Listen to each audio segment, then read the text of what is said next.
Hello, everyone. Thank you for joining us today for this very important webinar on the business and personal concerns as we start phasing back into our new normal. I'm Valerie Powers-Smith. I'm a partner at Slovak, Barron, MB, Murphy & Pinckney, and I chair the Trust Estate Probate and Special Needs and Elder Law departments. And I'm joined today by V. Sotelo, who is also a partner at SBEMP, and she chairs the Labor and Employment departments. So V, I know that you've been combing through a lot of regulations at the state, local, and federal level, and most recently combing through the federal regulations and advisories from the EOC, the CDC, and OSHA. And so my question is it even safe for us as businesses to start reopening? I know that question is on everybody's mind. I know people want to get back to work, are looking forward to getting back to some semblance of a social life, but people are also very concerned. So before we even get into the specifics about reopening, let's talk about that. Let's talk about whether it's safe to reopen. So the reopening plan that California has been on, as everybody probably has heard on the news, is divided into 3 stages. The first stage is just us reacting to the pandemic and the state forcing counties to re-examine and reassess their abilities to test, to track, to treat. Our counties prepared for hospital surges. During the last couple months, we saw surges in local hospitals of as high as 35%. So having measured or having put into place controls to measure testing, tracking, and treating, what the state has now done is allowed counties to observe their own progress, report their progress, and if the state sees that they pass certain milestones, they are allowed to progress through the reopening stages. So I previously mentioned that we're currently in stage 2. In order to get to stage 2, or the latter part of stage 2, which is where Riverside County is now, Riverside County had to attest to the governor that in the last 14 days, we've had no more than a total of 20 hospitalizations in any given day. And in the past 7 days, we've been able to show that tests that have been conducted in Riverside County have returned a positive rate of no more than 8%. So having passed those milestones, the state will now allow Riverside County to move into what we're calling 2.5, phase 2.5, the latter part of phase 2. Who's included in phase 2? So let's talk about that. Well, first of all, let's talk about the counties. Surprisingly, many of California's largest counties have not been approved to move into stage 2, as Riverside County has. So for example, LA County, Imperial County, which is still a hotbed for infections, have not been allowed to reopen. Most of the counties that surround the San Francisco metro area, up in the Bay Area.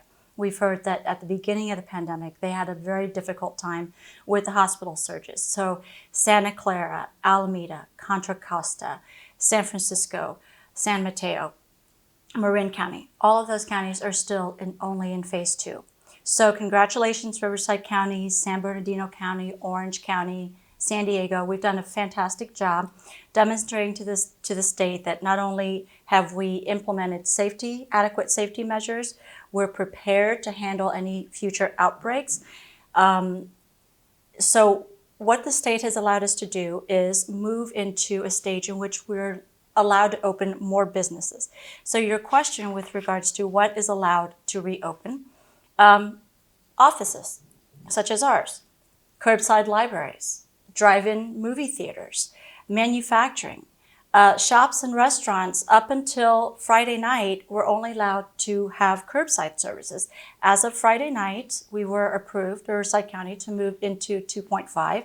So now we can have dine-in restaurants. We can have people in stores. Car washes are allowed to reopen. Pet groomers, shopping malls. All those businesses are allowed to reopen. And before we get into the specifics of their reopening, let's talk about what's not yet allowed to reopen. Nightclubs, nail salons, entertainment venues, tattoo parlors, gyms, movie theaters, concert venues, theme parks, and hotels. All of those places continue to stay closed. And then on top of what's allowed to reopen, we have what's been allowed to stay open this whole time. So those places you already know: gas stations, pharmacies, places to get food, whether it's grocery stores, your local food bank, convenience stores, takeout and delivery restaurants. So those are allowed to all stay open. So now that you've identified who can and who cannot, what should businesses be doing in order to prepare themselves before they even start reopening? That's a great question. If you've been looking online, you're going to see guidance all over the place. You're going to see guidance from the CDC. You're going to see guidance from the EEOC. You're going to see guidance from OSHA. How do we meld that all together? It's not difficult if you keep in mind that all of the health agencies, both the Riverside Health Department and the California Department of Public Health, all look for typically the same things. And that is that before a business reopens, that the business has developed a plan that's specific to its website, specific to its work site. And businesses can do that by, first of all, performing a risk assessment of their business. Are we a business that regularly brings customers into our facilities? Or are we a business that can offer its services remotely? Are we a businesses that require people to touch many surfaces? Or are we one that can limit the contact between our customers and our facility? Are we at high risk? Do we, obviously, if it's a hospital, you've got frontline workers. If it's a food bank, you've got people who are regularly having close contact with thousands and thousands of people who come through each day. So each business must show that it's performed a risk assessment plan that's specific to its work site. Also, when you're doing your risk assessment, make sure, probably the easiest way is to form a team. What you're seeing in it, whether it's guidelines from the Centers for Disease Control and Prevention or the Equal Employment Opportunity Commission, everyone is telling you the same thing. Put together a team and have that team be responsible for monitoring and maintaining your business in a current fashion, maintaining your knowledge of what's happening with COVID-19 and how that affects your business. Have that group know the contact information for local health agencies should they have to report an outbreak in the business. In addition to having the plan, know that you can't really reopen, or you shouldn't reopen unless you've properly trained your employees. Yes, we can assume that everyone watches the news and know to wash their hands and know to social distance, but do we understand whether our employees know the practices to implement daily at work? Do you have a social distancing plan in place at work? Have you clearly marked your office buildings so that you mitigate and alleviate any congestion? For example, marking hallways as one-ways, staggering employee schedules so that not everyone shows up to work on the same schedule, going to lunch at the same time, going to breaks at the same time. Train employees on how to spot and monitor COVID-19 symptoms, particularly for themselves. Let employees know what the symptoms are. Let them know when these symptoms necessitate them staying home and not coming into work. Make sure employees understand that it's okay to call in and report symptoms and then stay home and not feel pressure to come into work. Additionally, what else do we need? We need control measures and screening. So what do I mean by that? Have someone available to screen people, whether it's customers or employees, at the entrance for temperatures, for signs of distressed breathing, for coughing. Make sure people understand that face coverings, even though the County of Riverside has withdrawn its order recommending face coverings, many of our local cities have stepped in and said, we require face coverings when you're out in public. So make sure that you have signage put up to let everybody, employees and customers, know that they cannot come into your business without a face covering. Let them know that they cannot come into your business if they don't honor your business's social distancing guidelines. And then, of course, cleaning and disinfecting. Every plan has to show that the business has a plan in place for thorough cleaning and disinfecting.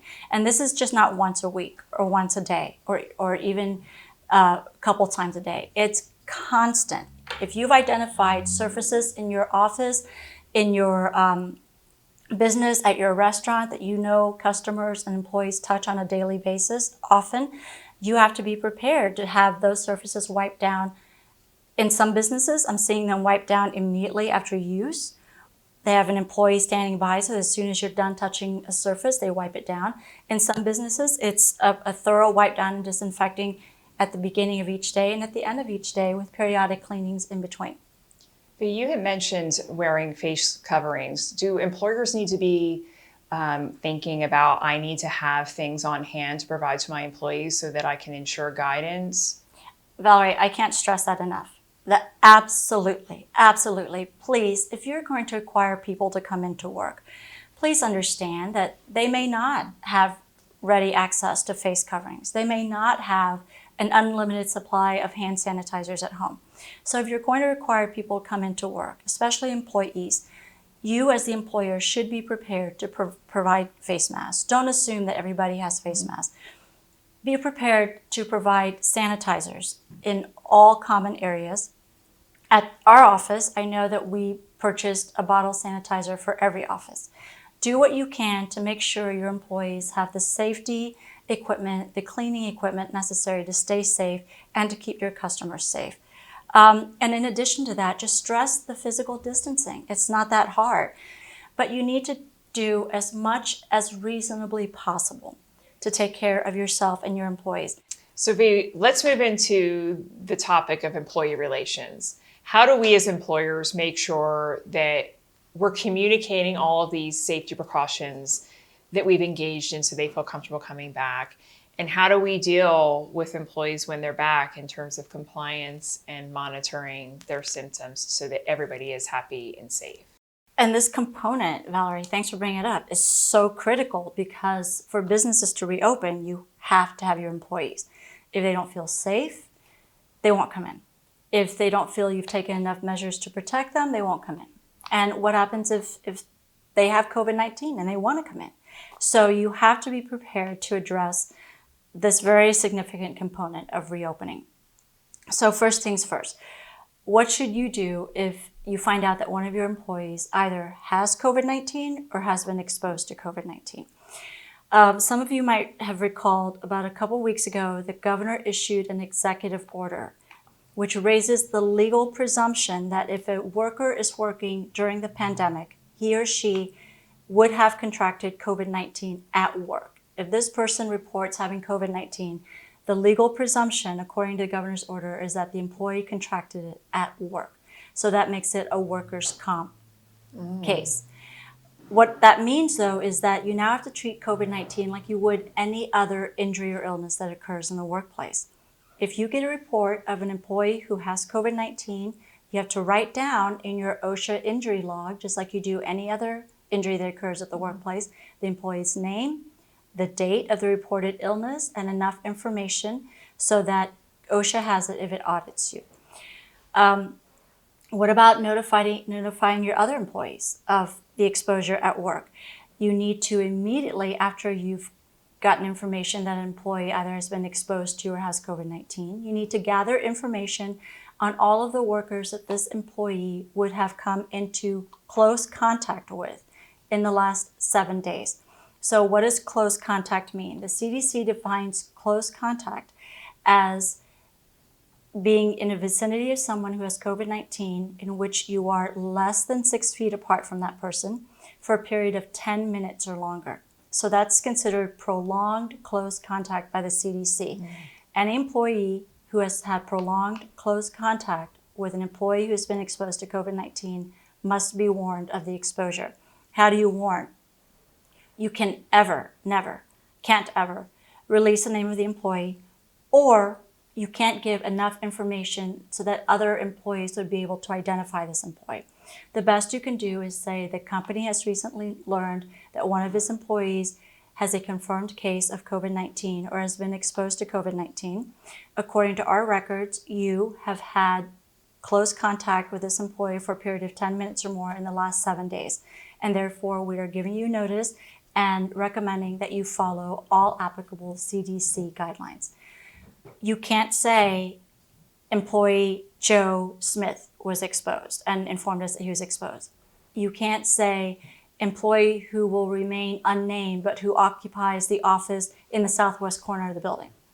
Or you can't say, we can't tell you who's been exposed, but we can tell you the title is our Vice President of Operations. And in other words, you can't give enough information to give the employee's identity away. Then, and this keeps changing too, at one point the CDC said wait 48 hours after you get notification of an employee case of COVID-19 before you go in and clean and disinfect the employee's workstation. Now that's been changed to 24 hours. So what should you do if you get notified that one of your employees has COVID-19? You inform the other employees, you make a note, a written record of how you were notified and when you were notified and who was sick so that you can have it for your OSHA injury log. You have to clean and disinfect the sick or exposed employee's workplace, and you have to notify other employees. As for the employee who called in sick, he or she must stay home and follow CDC guidelines with respect to how long they need to self-quarantine and when to seek medical care. Likewise, for the employees that you're notifying, tell them if you're exhibiting any of the COVID-19 symptoms, they are to stay home and follow CDC guidelines. And then you're going to have instances in which you've done everything you can, you've created a safe working environment, but your employees are just not comfortable coming back to work.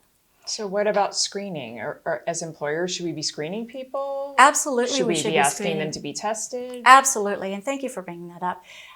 If employees are regularly screened at work, so if you followed the Riverside County's guidelines on reopening, as we discussed earlier, you'll remember that it recommends you have either screening mechanisms, screening control measures at work, or screening measures that require employees to screen themselves at home before they come in and sign an attestation once they've come to work that said, I took my temperature this morning, it was X, and for the last 7 days, I've not had any coughing bouts, I've not had any difficulty breathing, muscle and ache pains, etc.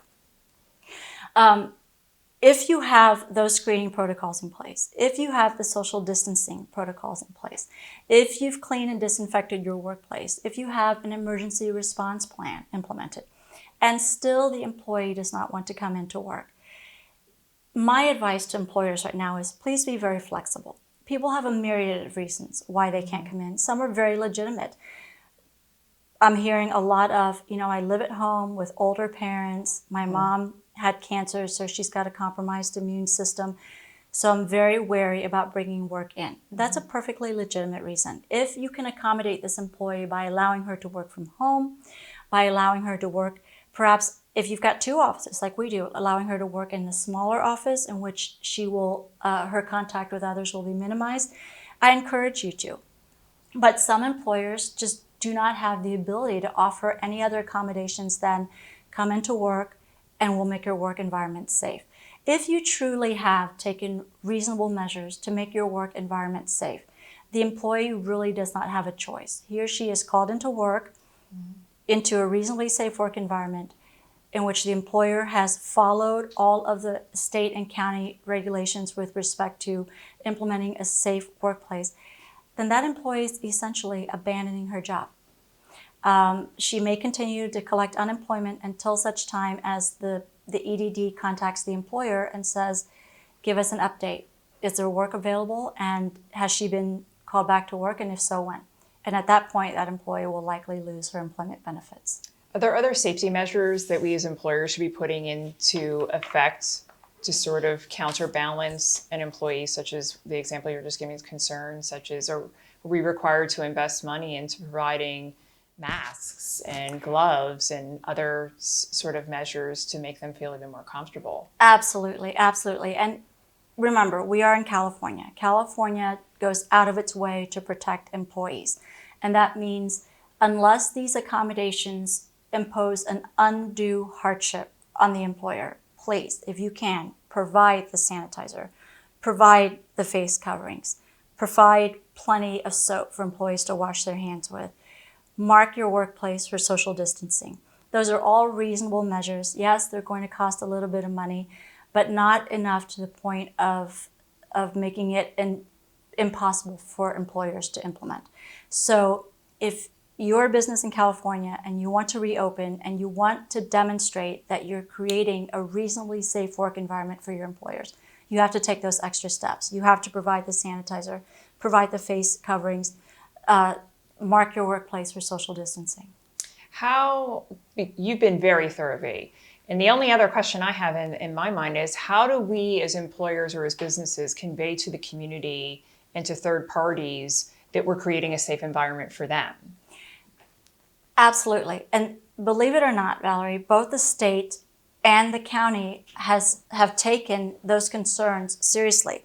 One of the components of the county's requirements to reopen is that you have plenty of signage up so that third parties, the public, your vendors, your employees, when they come to your workplace, before they even go in, they can see a sign that says what's required before they're allowed in. Face coverings, that they adhere to social distancing guidelines, that they don't touch anything, and that they not come in if they're exhibiting any of the COVID-19 symptoms.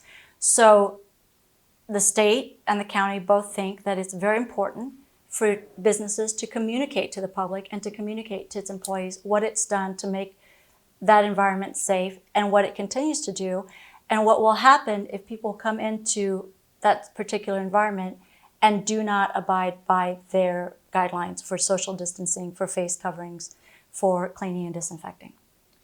So B, I know that, again, it's been 2 months that you've been combing through all this, and I know that things are ever changing.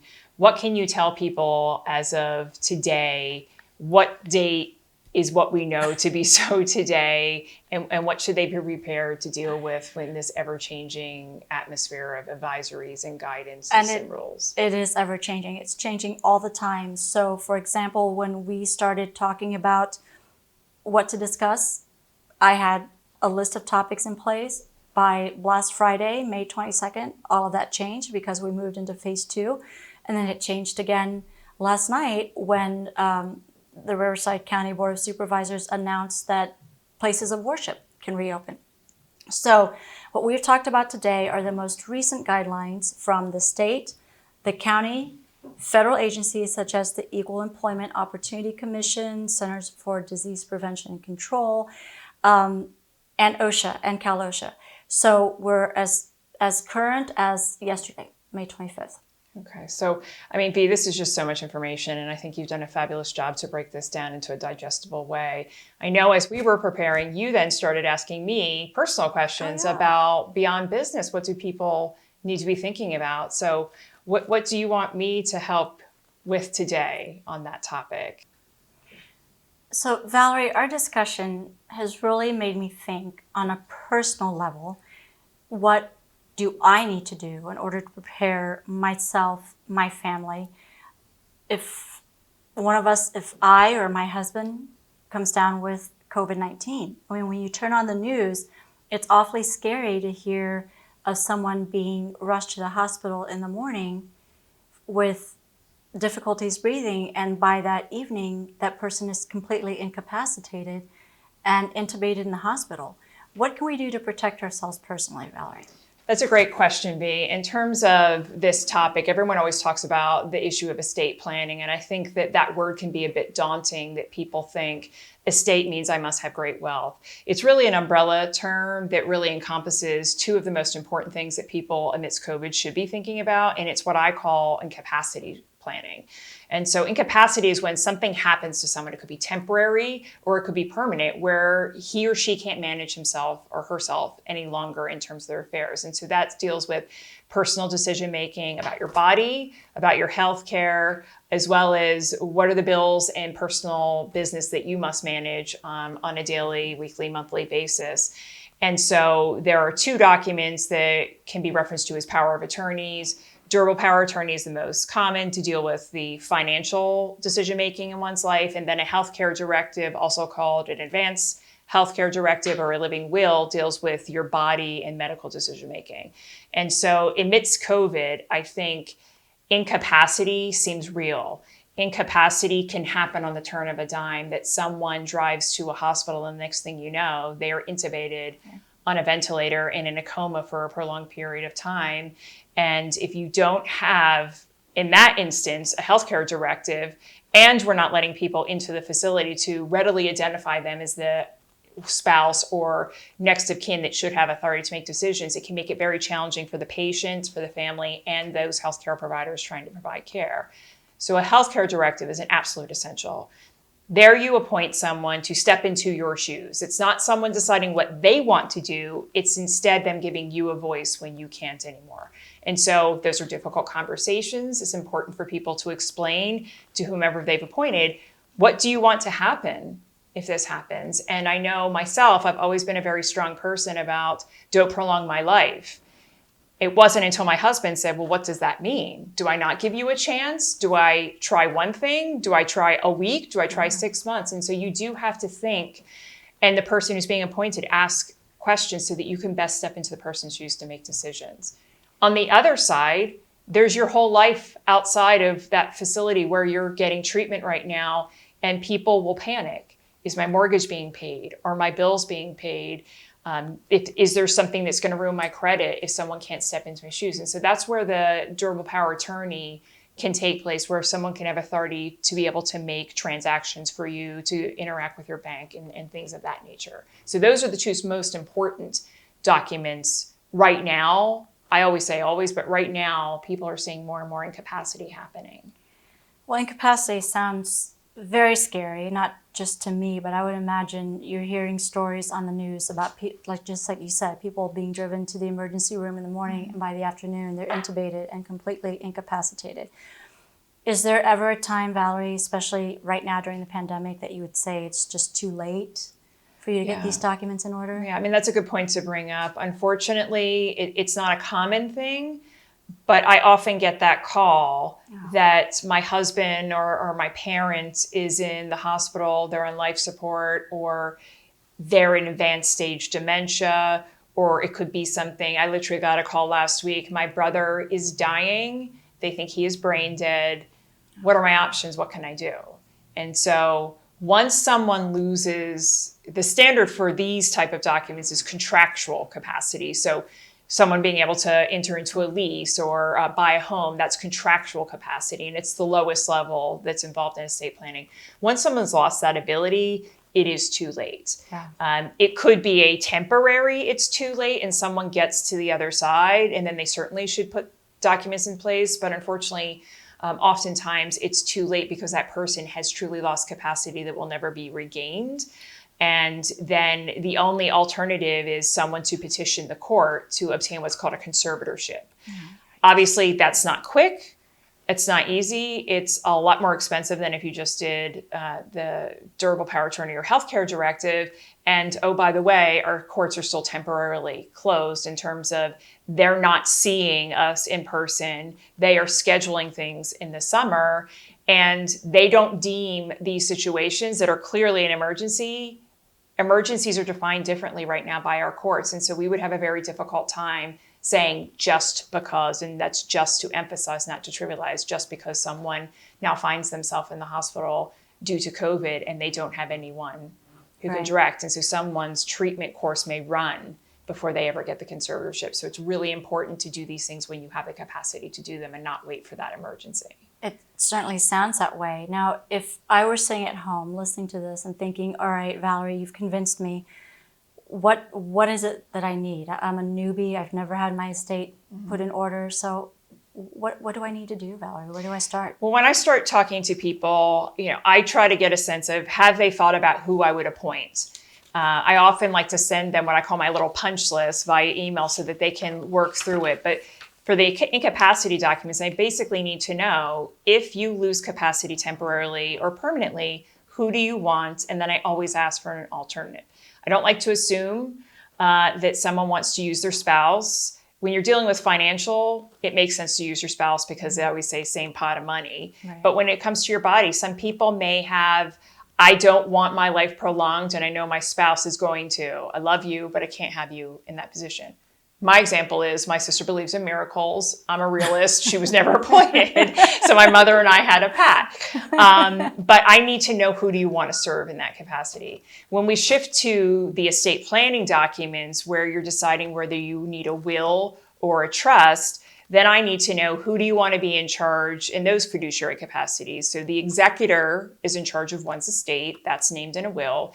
Trustee is in charge of one's trust assets, and that's named in the trust. Those are the first and foremost things that I need to know. I then need to discuss assets. I need to get a sense of, what does someone own? What's the size? How are they titled? And if they have beneficiary designations, because although I practice, as you know, in 4 other jurisdictions, 3 of which are back east, California is very trust driven.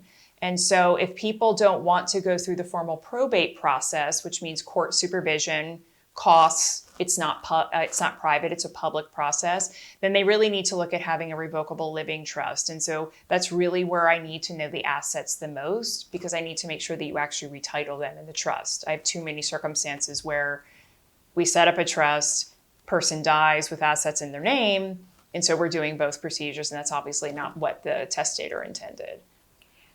Now, Valerie, if people are a little bit confused as to whether they need a will or a trust, I don't think we have the time here for you to really give them an education on the difference, but can you just briefly explain to us what the difference is? So if someone dies, let's just go to the very basic level. If someone dies and they don't have any estate planning documents in place, it's called intestate. That means each state has, by statute, defined where were your things, where were your assets, where what you own will go. And that goes by bloodline. So for example, if you pass away, survived by a spouse in a community property state, such as California, then your spouse is going to naturally inherit all of the community property. That person already owned a half, they get your half.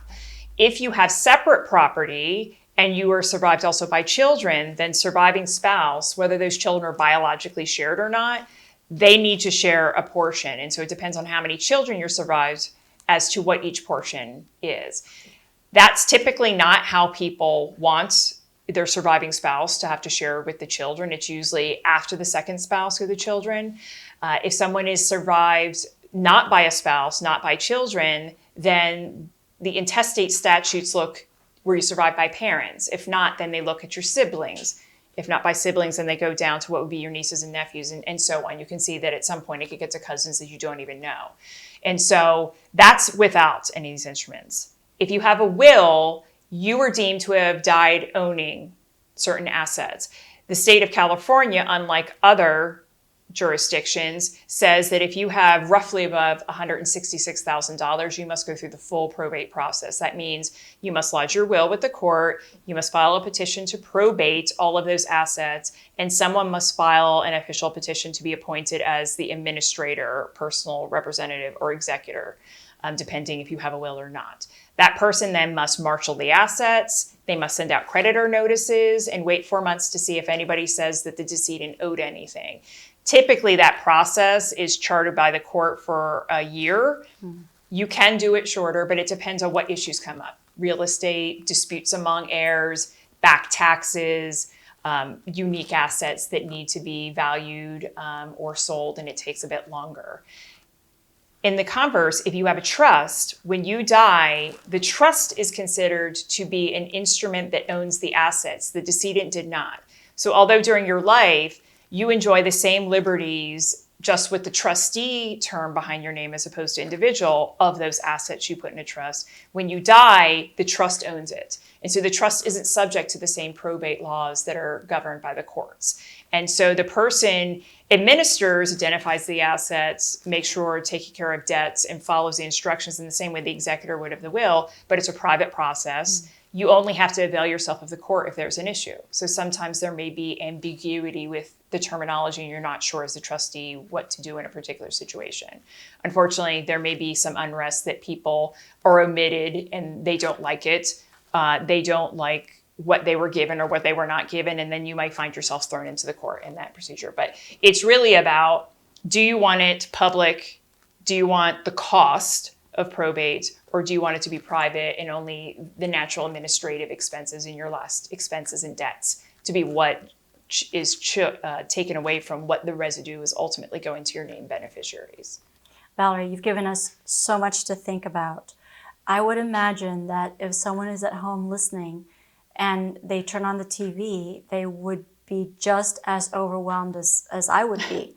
So is there any direction or any advice you can give us at this point, just for people to have a general sense of where they should be going with getting their estate in order? Sure. I think the biggest thing I'd like to convey is that during the stay-at-home order, I have not stopped accomplishing people's estate plans, whether it's been edits that they need to make to an existing plan, just a will, the whole package that we've been talking about, doing incapacity planning with the durable power of attorney, healthcare directive, will, and trust, or a combination of that. We have been doing estate plans the whole time. I can do it by telephone. I've been doing loads of web conferencing. Now that we're allowed to reopen, if people really want to be in person, we can meet with social distancing, masks, protective mechanisms put in place. But I want people to feel comfortable that they don't need to leave their home to accomplish this. We can exchange the information, either if it's a fax, drop off at the door, mailing, or scanning and emailing for those savvy ones among you, that you can send that. But we can do that with any mode of conversation after that. And once the drafts are ready, I either mail them out or PDF and email them to people. When they indicate to me that they are ready and I've made the final edits, then we looked at 3 different options. One, since banks were among the first that were allowed to stay open, I said, contact your bank. Banks offer notary services, and typically you can go as a service as a customer. A lot of people availed themselves of that option. There are also mobile notaries. I have not known, but now know very well, that I've had people set up their executions in the front lawn, that they have a table.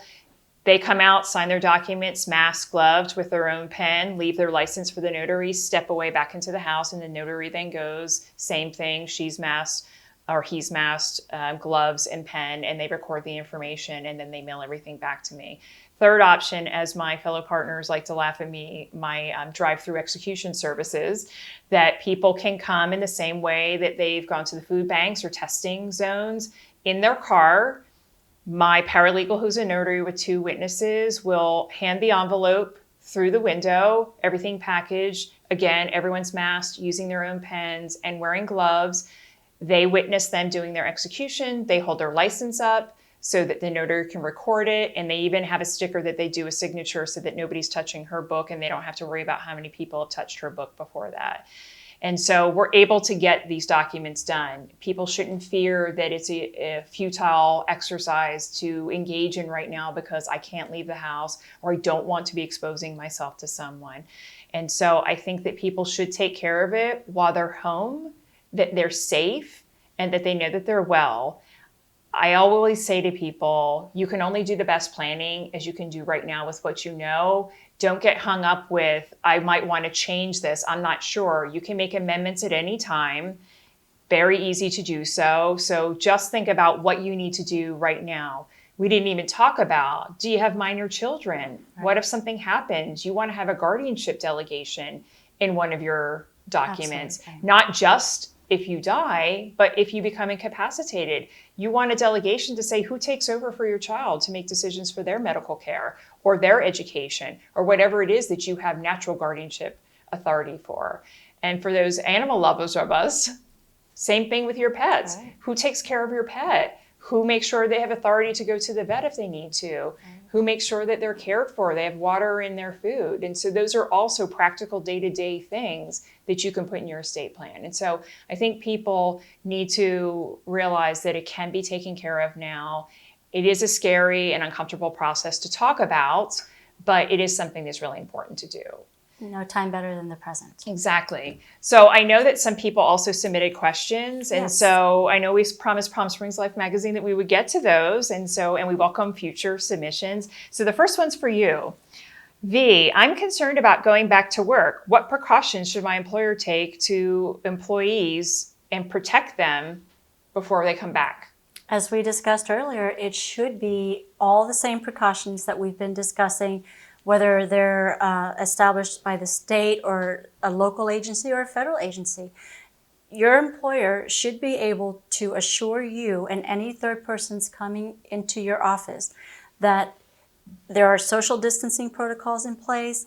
There are protocols in place to mitigate or alleviate the spread of COVID-19, whether it's plenty of hand soap available for frequent hand washing, it's hand sanitizer available, face coverings that are available. But those are the primary ones. And then last but not least, you should be able to understand your employer's policies and know your employer's policies with respect to what happens if I get COVID-19. Do I stay home? Do I come into work? Whom I should notify? And what I can expect. As we said earlier, you need to be regularly communicating these things with your employees so that they understand you're on top of it and taking efforts to make sure the workplace is safe, not just for them, but for customers, vendors, third parties that come into your workplace. Great. Let's see, this next one's for me. Valerie, I'm newly married, my house is paid off, and I already have a medical directive and will that was created prior to my marriage. Do I need to create a new medical directive? Well, the answer is it depends. It depends on who you have appointed in your medical directive. So for example, some people appoint the person before they're even married. And so if you already have that person appointed, then you're good. If, however, you appointed an old relationship that you were in, probably you want to change it.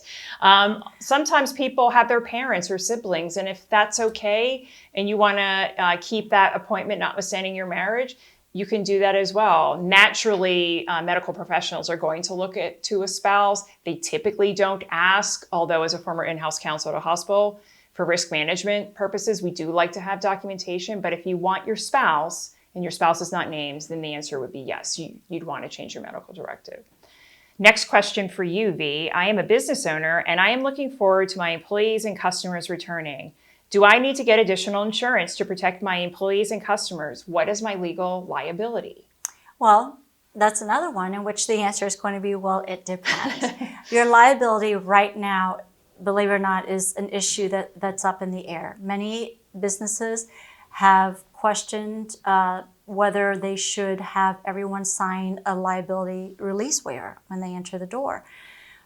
You can't do that with your employees because you have to provide them with some sort of consideration. If they're required to come into work, there's no consideration being given to them for a liability waiver. And on top of that, as we discussed, the governor's already issued an order raising a legal presumption that employees who work through the pandemic must have contracted the COVID-19 virus at work anyway.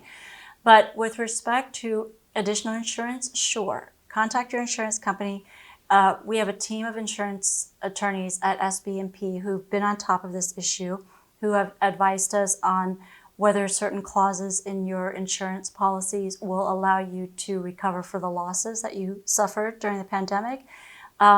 And whether you're able to cover any of the business stoppage that occurred during the pandemic. So it really depends on the nature of your business, what you're doing, and whether you've put enough safety precautions in place. But the bottom line is, as of right now, if you're following the guidelines established by the CDC, OSHA, EEOC, and various federal and local government agencies, you'll be fine with in terms of liability.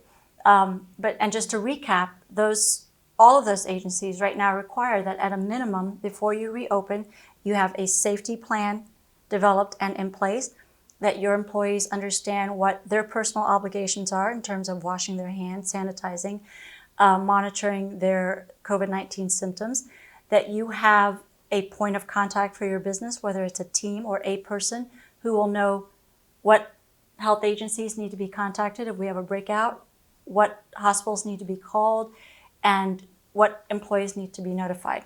And then finally, that you clearly communicate to your employees and to the public what is required before they can conduct business with you, whether in your workplace or away.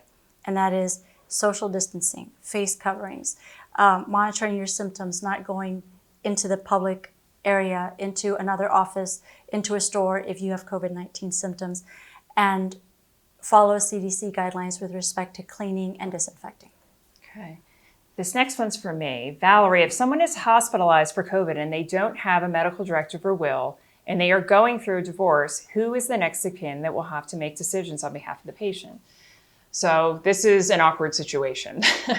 If people, so on the first blush, once someone has filed a petition to dissolve their marriage in the state of California, they can't change their estate planning documents. There's sort of a stay. Yeah. In terms of incapacity planning, you certainly could change who has medical decision making authority over you during the pendency of a divorce. And you probably should if the relationship is not an amicable divorce, which most of them are not. And so what would happen if you haven't changed, you didn't think to change, it wasn't something on your mind, and now you find yourself in a situation of what you had said earlier, too late, you're in crisis and you don't have a capacity to make changes. The spouse is going to be the person they're going to look to, unfortunately. And so if you know that you're not in a good relationship and once that's already been filed, then a medical directive certainly should be something that you change. Again, the other documents, if you're dealing with community property assets, even if you change the documents, they could be challenged because the process of a dissolution is going to look at the character of property and what that division is going to be. The last question is sort of a twofer, as I'll call it. It's talking about interstate lines. One as to estate planning as people move from one state to another, what kind of changes, but I'm going to have you answer first. What considerations that someone might have as an employer who employs employees in different states, not just in California as we've been discussing, or if an employee's business requires them to go across states. What, if anything, would you say differently in terms of guidance for an employee and an employer? If there is one silver lining in this global pandemic, it is that in the States, we have not seen this level of cooperation in a long time between federal governments, state governments, local governments, etc. And if you are an employer and your employees travel, you will find on the CDC website all sorts of guidelines about how long they need to, or about self-isolation, about quarantining, about which areas of the country are currently hotspots and there should be travel restrictions. And in addition, we're seeing an unprecedented level of cooperation just linearly between, from the federal government down to the states, down to the county, down to the local. Let me just give you an example. Here in California, when Riverside County wanted to align its interests with the state so that we make it easier for citizens to understand, right? Rather than Riverside have one set of guidelines, state having a different set. Riverside County Board of Supervisors withdrew the Riverside County's directives on face coverings and social distancing so that the state requirements can take over, so that there's no dispute between the two guidelines. Now, when the county did that and the state didn't immediately step in to address any holes in the guidelines, we saw that the local cities immediately stepped in and issued their own guidelines with regards to face covering, social distancing. So, for example, whereas Palm Desert and Rancho Mirage did not have any local orders requiring face coverings until about 2 weeks ago, they stepped up when the county withdrew its guidelines. Mm-hmm. So my point in bringing that up is that right now you can go on the internet, and if you go to the website for Centers for Disease Control and Prevention or the EOC or OSHA or Department of Public Health, you will find guidelines not only for your particular region or local area, but you'll see guidelines for all across the country. The most pressing issue that I can think of is what you've mentioned in the question, and that is employers with employees that travel. Just know that right now, no matter where they're traveling, if they come back to California, they're going to have to be quarantined. And just follow CDC guidelines because they apply all across the country. And so how I would respond to my question is it depends on the documents you have in place. So we know we're a very transient society, particularly in this valley. We have a lot of people who relocate because they've lived partially in the Southern California, Coachella Valley area, and then when they retire, they come here full time. So first and foremost, I say to people, let me see your documents, review them for state-specific references. A lot of times people will have that in their healthcare directives or durable power attorneys where they're very state regulations or ordinances or local laws. And so if it's consistent when I look at it to what California is, then I'll say it's fine. The other thing that I look at is what were the witnessing or notary requirements in that particular state, and how do they match up with California if that's where you're coming into. If you don't have two witnesses, you just did a notary or vice versa, and California requires that, then obviously you're going to have a validity of that instrument concern, and we would need to redo the documents. Similarly, if someone has what is called a special needs trust, those are federally governed, but every state implements the federal Medicaid laws. And so each state has their own regulations. So where I would do a special needs trust looking differently in the state of New Jersey, where I'm licensed, I need to have different language here in California. And so I would need to caution people about they may have challenges if they have provisions that are not allowed in California that I know were in that particular state, or if they're lacking some regulations. So it really boils down to you'd want to have your documents reviewed to see what are fine, notwithstanding them be created in another state. The general rule often is if validly executed in the state where they were created, then you would be fine where you are, but with all those sort of caveats that you want to consider. Well, I think that's all the questions we had submitted today. So on behalf of V and myself and my firm, SBEMP, thank you for joining us, and thank you Palm Springs Life for putting on this very important webinar. If anyone has any additional questions, please do submit them and we will answer them in the recap that will come out later. Stay safe, everyone.